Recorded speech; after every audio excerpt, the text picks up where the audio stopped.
Forest. Silence. Accepting that he was alone, he took a long look at his friend, fighting the urge to uncover his face, knowing he couldn't disturb evidence. Unable to stop himself, he reached out with one finger and touched the back of Denny's hand. Ice cold. Damn it. Mason slowly backed around the corner, trying to place his feet where he'd stepped before. Vacation was over. Denny Schefte's vacation cabin sat deep in the woods, 10 minutes from Depot Bay. It was the last week of October, so the tiny coastal fishing town was quiet. Unlike during the summer months, when tourists clogged the main highway searching for vantage points from which to take pictures of the ocean, the enclosed bay, and the quaint town. Fish and chips, saltwater taffy, and miles of backed-up traffic constructed Mason's memories of his old coast trips with his son and ex-wife. This trip had been different. The locals were more plentiful than tourists, and the roads were clear. Their group had been the only outsiders in the bar last night. They'd gotten a few stares and had one rude drunken encounter. Mason had blamed Ray and his ironed shirts and polished loafers for highlighting the fact that they were tourists. The Oregon coastal towns were less affluent than the larger valley cities. This wasn't California. Most of the year, the Oregon coast was cold, windy, and gray, and many businesses struggled to survive. Tourism was a primary source of income, but the season was extremely short. Mason didn't consider himself a snob. He'd been raised on a ranch in rural eastern Oregon, but he'd grown used to a Starbucks on every corner and clean silverware in a restaurant. Yesterday, he'd bought a cup of coffee from the snack counter in the fishing shop. Probably not his smartest move. He could drink almost any cup of black coffee. But that one had tasted odd.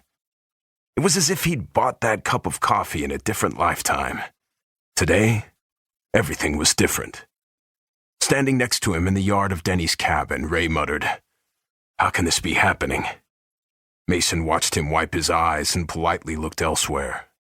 After backing away from the body, Mason had immediately roused the other 3 men in the cabin. He'd never been so relieved to see Ray's face.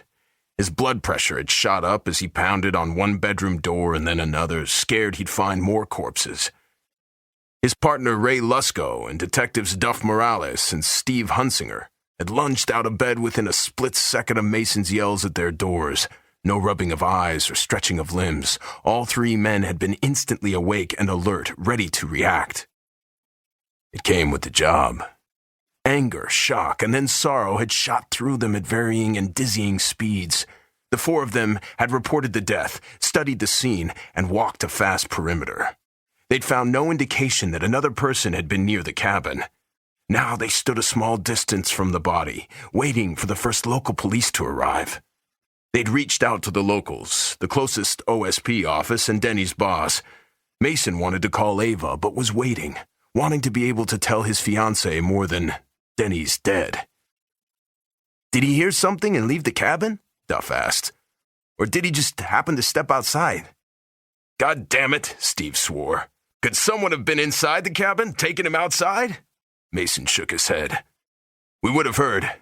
Denny's a big guy. There's no sign of a struggle anywhere between here and his room. No scuff marks, no drag marks in the dirt. He walked out here on his own." "Where's his cell?" Ray asked. "He usually keeps it in his shirt pocket." Mason glanced back at Denny. "Clearly it's not there now. I didn't see it when I looked at his room, but I didn't dig. Call it," he told Ray. Steve darted back into the cabin to listen for a ringtone as Ray called. "It went straight to voicemail," stated Ray. Steve jogged back down the steps, shaking his head to show he hadn't heard a sound inside. "It was probably taken and turned off. We shouldn't start messing with anything that could be evidence," Mason stated. "It's not our place to meddle in someone else's investigation." "Bullshit, this is Denny," said Steve. "We're not going to let the local yokels handle his murder." "They won't," Mason said with forced confidence. "The murder of an Oregon State Police captain? They'll pass it up to the Lincoln County Sheriff, who will probably call major crimes in Salem," he added, referring to OSP's primary office. If the command of the investigation didn't immediately move in that direction, he'd prod until it did. Steve was right. This couldn't be left to the locals. "Anyone know his ex-wife's number?" Ray asked the group. Everyone shook his head.